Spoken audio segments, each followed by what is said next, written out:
Having talked about the secret government, we've begun to get a glimpse into the scenes behind society at large. But things take a strange turn the deeper we go, as many of the mysteries surrounding the secret government suggest hidden powers beyond our wildest dreams. Then the battle for human consciousness may go well beyond just humanity, but truly be a grab at the ultimate powers of the universe itself. Over the last several years, the directed energy weapons conspiracy has taken root across the internet. As major fires erupted the last several years, from California to Australia, speculation that these were not natural fires quickly took the internet by storm, as hundreds of thousands of people sharing videos showed what appeared to be a laser beam striking the area of the fire, often just before the inferno began. These directed energy weapons, shortened now to DEWs, are believed to be powerful superweapons using satellite technology or stealth aircrafts, and part of a difficult to detect weaponization of the skies and heavens. Looking back to nearly 100 years ago, it's well known that Nikola Tesla himself was working on a death ray, although he provided a different, more neutral title, particle beam, developed under the codename Teleforce. This device supposedly accelerated pellets or slugs of material to a high velocity inside a vacuum chamber using electrostatic repulsion, and then fired them out of aimed nozzles at intended targets. When talking about his device in 1934, he explained that many thousands of horsepower can thus be transmitted by a stream thinner than a hair, so that nothing can resist, going on to say that in theory, it could bring down a fleet of 10,000 enemy airplanes at a distance of 200 miles from a defending nation's border, and will cause armies to drop dead in their tracks, culminating in the tagline that it would be a weapon to end all wars. We know that after Tesla died, John Trump found when he was brought in by the Office of Alien Custody a part of Tesla's death ray, a 45-year-old multi-decade resistance box, which is an instrument that can replicate different electrical values in a circuit. Is it possible that Tesla's particle beam laid the groundwork for the so-called DEWs being used today? And if so, what reason would there be for using it to start the California and possibly Australia fires? The first time DEWs were brought to the public attention was in 2017, when Napa, California suffered the biggest wildfire in its history, and countless YouTube investigations took place into videos and photos of fires skipping houses and trees, seemingly burning straight lines through the community. The next year, two separate California fires began on November 8th of 2018, the Camp Fire and the Woolsey Fire, and once again, people began to notice some pictures and video captured that seemed to show evidence of energy beams from the heavens assaulting the Golden State. Things become even weirder when we take into account the video of a burning tree from the inside, begging the question, how would this even happen? Some might suggest that it was hit by lightning, but rather unlikely in the midst of a wildfire, especially seeing that around the tree, there doesn't look like there's much fire nearby. There's also definitely no rain. The wildfires were indeed very strange. Consider the images of cars melting on the road near intact wildlife, houses burned to ash besides their unharmed neighbors, and other oddities. While of course, some people might have set their houses on fire amidst the chaos to cash in on their insurance, there's enough evidence here to suggest there's more at play than just that. But the most incriminating evidence for the use of DEWs is this satellite data collected on the scene. This video was released only on September 8th, 2020, showing that DEWs are a significant likelihood for explaining the origins of these devastating wildfires.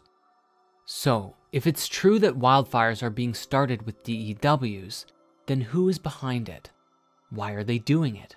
Is it the Chinese or the Russians trying to covertly attack the US? Is it the government themselves trying to clear land or cause panic and poverty to breed dependence in its population? Many theorists suggest that the fires both in California and Australia happen to be along the paths that long proposed high-speed rail networks would be built, and that the military testing may very well be performed in a location that would clear space of cheap land for the government to use at the same time. Interestingly, an update from the US Department of Defense themselves as recently as September 16th seemingly confirmed the presence of, or at least research into DEWs, saying that new technologies are fundamentally changing the character of war, and the two Air Force services are leading that charge. China and Russia seek to erode our long-standing dominance in air power through long-range fires, anti-access/aerial denial systems, and other asymmetric capabilities designed to counter our strengths. They went on to say that both China and Russia have placed weapons on satellites and are known to be developing directed energy weapons to exploit US systems. While the US government hasn't confirmed or denied if they have their own, if Russia and China has them, then it would only make sense that the US wouldn't be far behind, or even secretly be ahead. As we learned from Wernher von Braun, whoever controls and militarizes space ultimately controls the world. Perhaps space is already militarized, far more than any of us realize. DEWs are only half the story, however, for just as it's believed the powers that be have immense firepower in the form of super lasers, it's also suggested that they have even discovered how to manipulate and control other aspects of nature, being able to create rain and snow and storm anywhere and anytime, or even create earthquakes, which brings us to the next aspect of this theory, centered around the weather research program HAARP. Since the mid-2000s, the HAARP program has become pretty infamous for its connections with everything from chemtrails to hurricanes, and even as recently as 2010, the Venezuelan leader Hugo Chavez claimed that HAARP, or a program like it, triggered the Haiti earthquake. To be fair, he didn't cite a source, and the official story is that it was caused by the slippage of a previously unmapped fault along the border of the Caribbean and North American tectonic plates. At any rate, HAARP stands for High Frequency Active Auroral Research Program, and was essentially put forward as a weather research initiative. It was designed to analyze the ionosphere, a portion of the upper atmosphere that stretches from about 53 miles above the surface of the Earth to 370 miles up. The program had been funded by the Air Force, the Navy, the University of Alaska, and DARPA. In May of 2014, the Air Force announced that the HAARP program would be shut down later that year. But while experiments ended in the summer of 2014, the complete shutdown and dismantling of the facility was postponed until at least May of 2015. Nowadays, however, the facility and equipment are controlled by the University of Alaska Fairbanks, who hire it out to independent researchers. The official research was mostly weather-based, as you might have guessed, but the US military was also interested in the ionosphere because it plays a role in transmitting radio signals. HAARP sends radio beams into the ionosphere to study the responses from it, one of the few ways to accurately measure this inaccessible part of the atmosphere. The end goal of the program, however, was to understand the physics of the ionosphere, which is constantly responding to influences from the sun. Solar flares can send solar particles racing toward Earth, occasionally disrupting communications and the electrical grid. If scientists could better understand what happens in the ionosphere, they might be able to mitigate some of these problems. Naturally, any notion of scientists messing with frequency signals and solar flares is a hotbed for alternative theories regarding weather manipulation, though. Mitchell Chosudovsky has argued that recent evidence suggests that HAARP is fully operational and has the capability of triggering floods, hurricanes, droughts, and earthquakes. While a lot of the theories surrounding HAARP are just conjecture, some sources have argued that during the Obama administration, it was used to cause Hurricane Sandy, and throughout its years of operation, it has arguably been responsible for thunderstorms in Iran, Pakistan, Haiti, Turkey, Greece, and the Philippines, and even causing major power outages the downing of TWA Flight 800, Gulf War Syndrome, and chronic fatigue syndrome. And on a more benevolent note, it was also responsible for the creation of the first artificially produced aurora in 2005.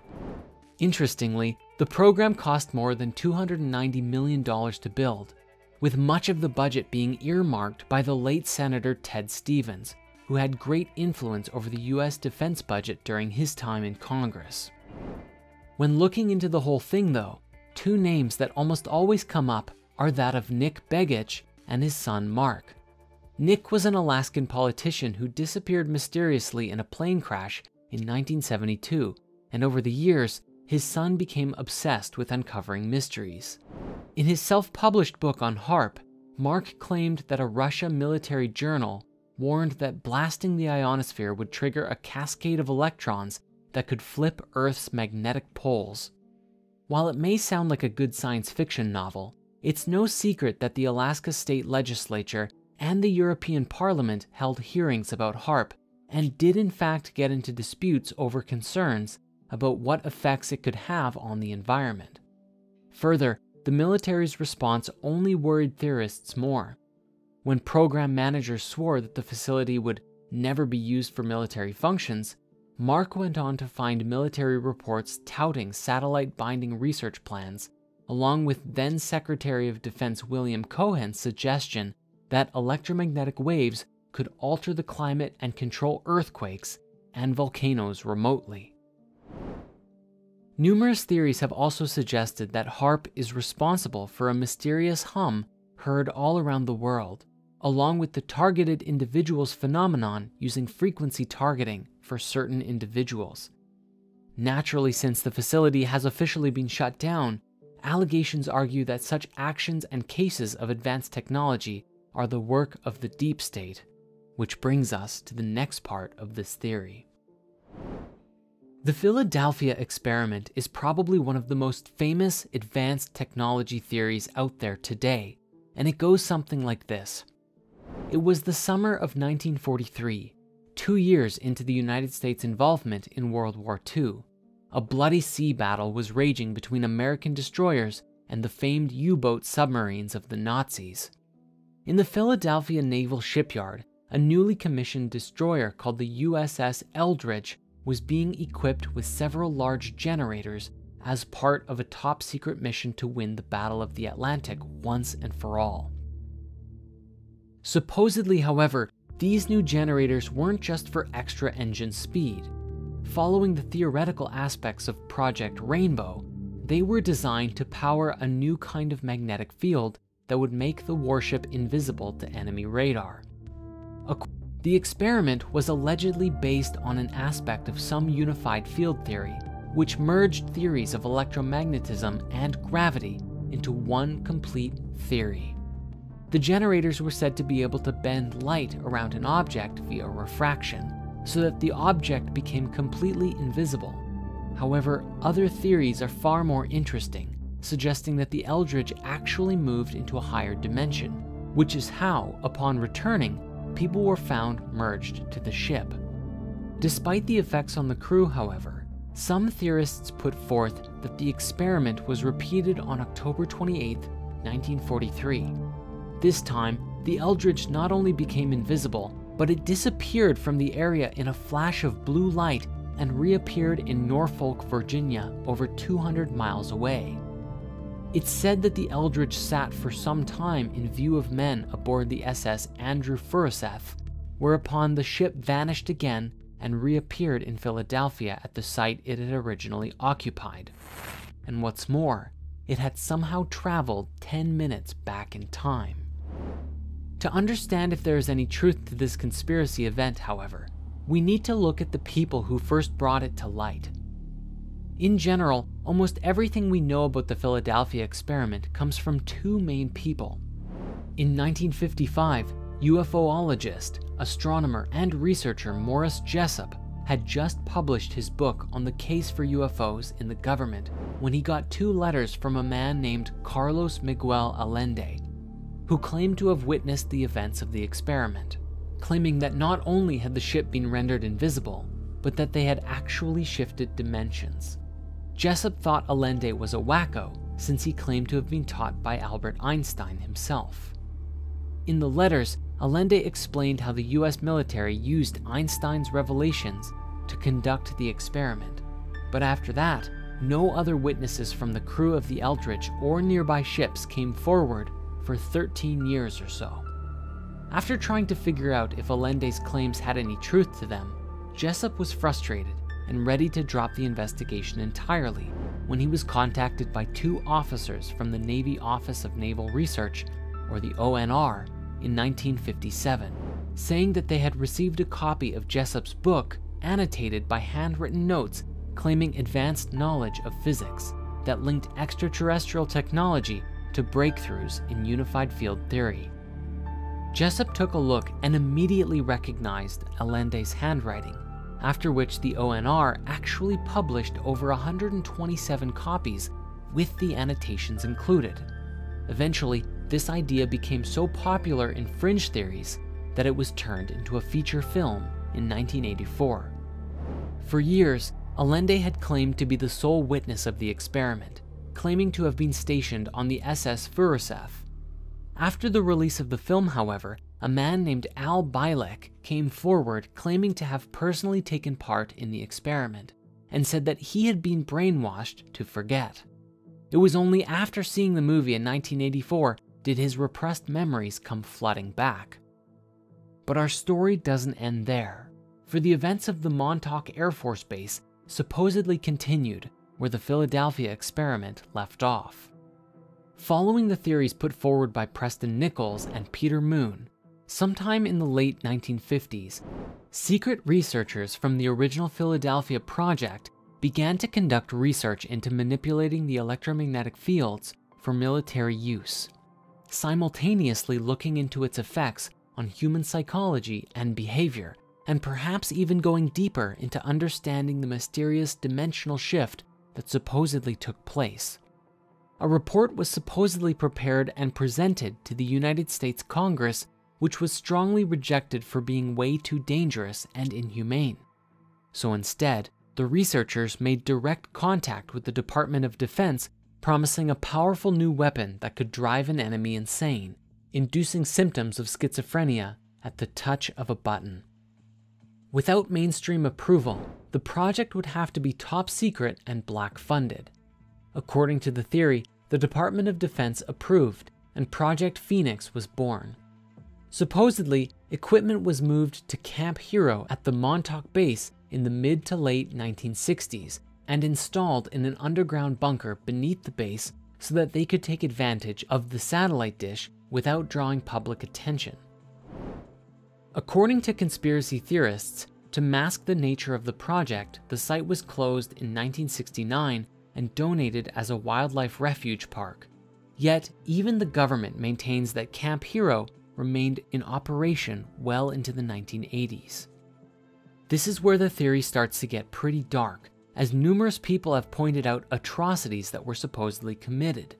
Supposedly, homeless people were abducted and subjected to huge amounts of electromagnetic radiation, with few surviving.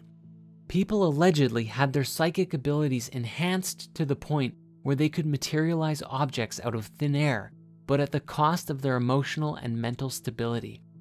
Mind control experiments were conducted, runaway boys were supposedly abducted and brought out to the base where they underwent excruciating periods of both physical and mental torture in order to break their minds, after which their minds were reprogrammed. And of course, research into time travel and dimensional doorways were happening constantly. Could this also be the roots of the legendary Montauk Monster, a strange creature that washed up on shore near Montauk in 2008? Some believe that this may have even been a higher dimensional creature which was brought into our reality during the experiments. After the experiments were completed, depending on which theory you read, the facility was closed for good or destroyed, and all the staff were brainwashed, shot, or sworn to absolute secrecy, with all records also destroyed. According to some theories, though, research continues at the site to this day with enhanced security. One of the most popular tellings of the Montauk experiments is with the Netflix series Stranger Things, of which the original title was actually going to be Montauk. Now, if time or dimensional travel is involved, then it may be possible that humanity has existed in multiple realities or timelines, and that even one instance of time travel may result in millions of people shifting into another time stream in the multiverse, where things are ever so slightly different than they were before. The Mandela effect is a widespread phenomenon where people in mass remember certain things differently than they are today. Officially, the phenomenon is categorized as a case of false memory in mainstream circles, but the name was coined after Nelson Mandela, the former president of South Africa, who was reported to have died in 2013. The problem is, countless people all over the world, including Fiona Broome, who came up with the term, distinctly remember him dying in prison in the 1980s. Another weird example is Neil Armstrong. Strangely, despite his importance, people had no recollection of his death. Many fans apparently forgot or didn't notice the news of his passing in August of 2012. One of the more studied prominent examples, though, comes from a 2010 study that examined people familiar with the clock at Bologna Centrale railway station, which was damaged in the bombing in August 1980. In the study, 92% of respondents falsely remembered the clock had remained stopped since the bombing, when, in fact, the clock was repaired shortly after the attack. Other very well-known Mandela effects include the title of the cartoon Looney Tunes actually being spelled Tunes rather than Toons. Curious George actually never having a tail. Febreze only being spelled with one E. Forrest Gump saying his famous phrase in the past tense, stating that life was like a box of chocolates. Pikachu having a black mark on his tail, but today he doesn't. Berenstain Bears actually spelt Berenstain Bears. And even some cases of people thinking there were 51 or 52 states in the US rather than 50. Although that last one might be just an indictment of the American education system. Some New Age proponents of this do argue that such large-scale false memories is evidence of dimension hopping or shifting to an alternative or parallel reality where things are similar but ever so slightly different. The question is, if this is true, who is causing us to switch realities? Is it simply accidental? Or is someone deliberately manifesting a collective reality that we're all complicit in? If the secret government did indeed perform time travel experiments and shifted our realities even just a bit, what else might have been changed in our past, present, or future? You see, if the powers that be actually have control of this reality, then nothing is off limits. Time and space could be bent to the will of anyone who had the power or technology to do so. In that case, the question is, who is ultimately driving the ship of the paradigms in which we exist? Do we have any say at all in our future? Who has the keys to ultimate power? The mysteries are about to be revealed.